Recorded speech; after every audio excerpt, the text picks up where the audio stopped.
ada anggaran stunting, 10 miliar. Coba cek, lihat betul. Untuk apa 10 miliar itu?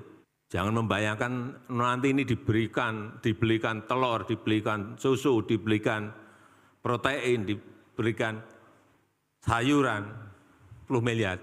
Coba dilihat detail.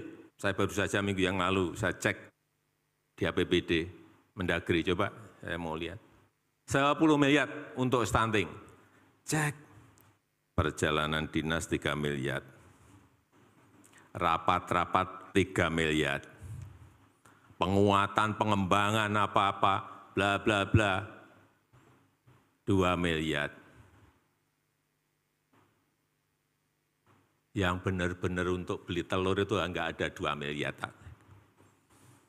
Ya, kapan stuntingnya akan selesai kalau caranya seperti ini?